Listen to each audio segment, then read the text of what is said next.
Hello everyone, आज हम लोग देखेंगे मतलब कि एग्ज़ाम आने वाला है। जैसे कि रांची यूनिवर्सिटी ने अपना डेट शीट निकाल दिया है। तो पिछले साल का थर्ड सेमेस्टर का पीवाईक्यू मैंने डाउनलोड किया है और वहाँ का कुछ कुछ मतलब पार्ट बाय पार्ट हम आपको सॉल्यूशन देंगे, ठीक है। पहले जैसे सेक्शन ए में होता है कि 5 क्वेश्चन आता है, जिसमें 1 वर्ड वाला रहता है, ठीक है। मतलब कि क्या बोला है कि 5 क्वेश्चन है। देखिए, ये ऐसा 5 क्वेश्चन आपको मिलेगा। इस 5 क्वेश्चन में आपको 1 वर्ड में आंसर देना है। आंसर द फ्लोइंग क्वेश्चन है। एक क्वेश्चन 1 मार्क्स का रहेगा और आपको आंसर देना है। जैसे पहला क्वेश्चन बोल रहा है, आराम से समझिएगा और हर जहाँ पे डॉट रहेगा आप मुझको कमेंट कर लीजिएगा, ठीक है।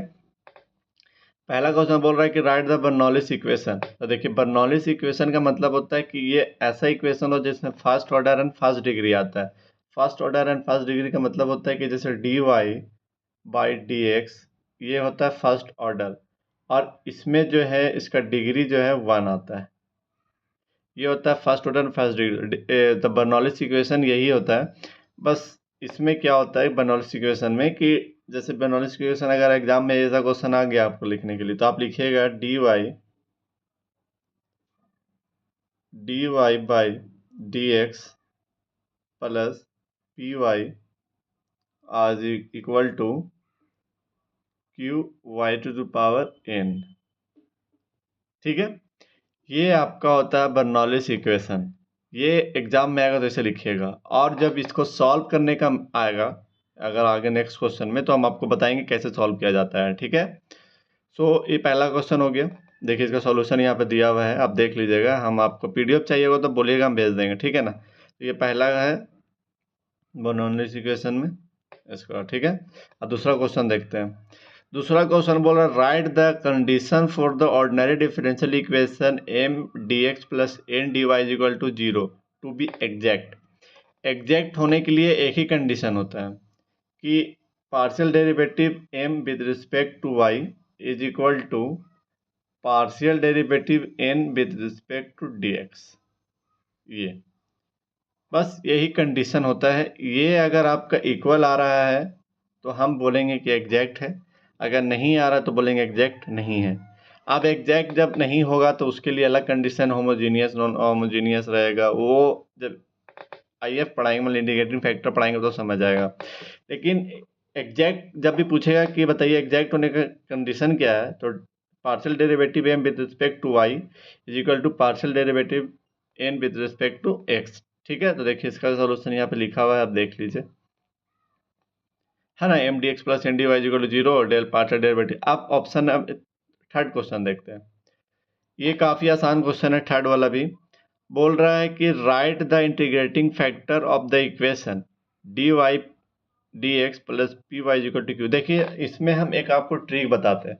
बहुत सारा स्टूडेंट क्या करता है कि कभी इंटीग्रेशन में दे के आई एफ लिख के, और इंटीग्रेशन में यहाँ पर तो बढ़िया लिखता है, लेकिन यहाँ पर कभी डी वाई लगा देता है तो कभी डी एक्स लगा देता है। समझ में नहीं आता है कि सर लगेगा कौन सा। किसी ने डी वाई लिख दिया और डी एक्स पूछ रहा है। तो ऐसा समझने के लिए आसान ट्रिक आपको हम बता रहे हैं, ठीक है।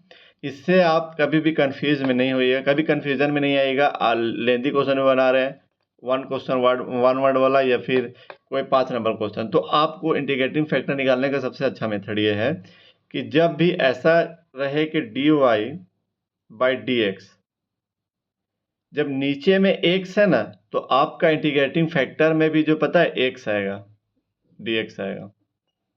ये समझना है।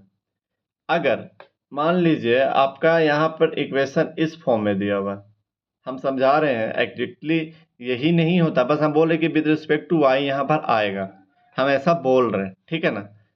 तो चलिए, अब हम लोग बताते हैं इंटीग्रेटिंग फैक्टर होता क्या है ऐसा। तो जैसे अभी हम बताएं कि D Y by D X है, तो इंटीग्रेटिंग फैक्टर जो होगा वो कैसे लिखना है, तो ई टू द पावर यहाँ पर पी। अब यहाँ पर नीचे में एक्स है तो यहाँ पर एक्स आएगा, ठीक है। अगर मान लीजिए यहाँ पर डी, यहाँ पर आता D X upon D Y, तो क्या होता भैया, चलिए बताइए कमेंट बॉक्स में, जो आएगा आप बताइएगा, ठीक है ना, कि यहाँ पर क्या होता, ठीक है। उसको लिख दीजिएगा, मेंशन कर दीजिएगा। ये देख लीजिए, इसका आंसर भी यहाँ सी में सॉल्यूशन दिया हुआ होगा, D Y D X plus ये है, तो यहाँ पे जो होता है इसका negative factor into power P D X होता है, ठीक है। ऑप्शन नंबर 4 में देखते हैं, question number 4, what is the order and degree of differential equation. ये भी काफ़ी अच्छा क्वेश्चन है। मतलब अच्छा मीन्स कि अच्छा बोल नहीं सकते, मीन्स काफ़ी इजी क्वेश्चन है। सो देखते हैं। देखिए, एक चीज़ हम आपको बता रहे हैं, इसमें भी एक एक अच्छा ये मेथड है कि जैसे मान लीजिए कहीं पर क्यूब में पावर है 1, ऐसा देखें 1, और कहीं पर स्क्वायर देके 4 है, तो अब ये मत बोलिए कि 4 उसका डिग्री होगा, नहीं। डिग्री आपका ऑर्डर पे डिपेंड करता है। इस एक डिफरेंशियल इक्वेशन में जिसके पास हायर मतलब कि ज़्यादा ऑर्डर रहेगा, उसी का डिग्री देखते हैं। जैसे अब यहाँ पे कैसे बनेगा, तो इसको बनाने के लिए ये जो टर्म है, इस टर्म को इक्वल के उधर भेजते हैं, ठीक है। तो देखिए यहाँ पर दिया हुआ है, सॉल्व किया, यहाँ पर देखिए 1 प्लस उसको इधर भेजे हैं यहाँ पर, और इसको यहाँ भेजने के बाद मैंने क्या किया, बहुत सारा स्क्वायर किया। यहाँ पर स्क्वायर इसलिए किया, बहुत सारा बोलते सर स्क्वायर क्यों किया। कभी भी ऑर्डर डिग्री जो होता है, मतलब कि ये फ्रैक्शन में नहीं होना चाहिए डिग्री, या रूट जो भी है, ऐसा नहीं होना चाहिए, ठीक है। तो मैंने स्क्वायर से किया तो देखा यहाँ पर पूरा कंप्लीट बन गया। आप देखो यहाँ पर तो डिग्री ऑर्डर जो है यहाँ पर 2 लिखना है। यहाँ पर जो है इसका देखिए ऑर्डर जो है वो आया 2, और डिग्री आ रहा है 2। इसका नहीं देखेंगे यहाँ पर 2 और 3, ऐसा नहीं। यहाँ पर देखिए इसका में हायर ऑर्डर कितना है, 2 है, इसका डिग्री 2 है, तो ये हो गया। तो ऑर्डर 2 डिग्री 2 हो जाएगा, ठीक है। और एक चीज़ आपको आसान बताते हैं, जब भी अगर ऐसा फॉर्म में रहा कि मान लीजिए e⁻ cos y में रहा, लाइक y उसमें रहा, मतलब कि log का रहा फंक्शन, साइन का रहा फंक्शन y में, तब x में रहेगा तो देख लेंगे, जब y में रहा तो ये नहीं होगा, ठीक है ना। तो उसका डिग्री डिफाइंड नहीं होगा। तो ये ऐसा क्वेश्चन आता है। फिफ्थ वाला में राइट द लेबनिज इक्वेशन, कुछ कुछ यूनिवर्सिटी ऐसा क्वेश्चन देता है जो पल्ले ही नहीं पड़ता है। बहुत सारे स्टूडेंट इसको देखेगा, बोलेगा यार कहाँ पूछ दिया, समझ में नहीं आ रहा। तो एक लेबनिज में हम ऐसा सोचे हैं, थोड़ा रिसर्च किए हैं कि लेबनिज में एक चैन रूल जैसा भी आप लिख सकते हैं अकॉर्डिंग टू एग्ज़ाम बीएससी में, तो ऐसा आप कर सकते हैं, ठीक है।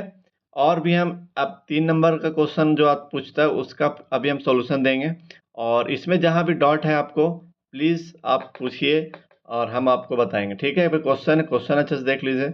और हमें अभी रांची यूनिवर्सिटी का पूरा सेमेस्टर का भी PYQ आपको डाउनलोड करेंगे, क्योंकि जब एग्ज़ाम आने वाला भैया तो थोड़ा पढ़ लीजिए। नंबर आ जाएगा तो घर वाले खुश रहेंगे, बाकी पैसा तो देते ही हैं, खुशी में और दे दें। चलिए ठीक है, ओके, थैंक यू।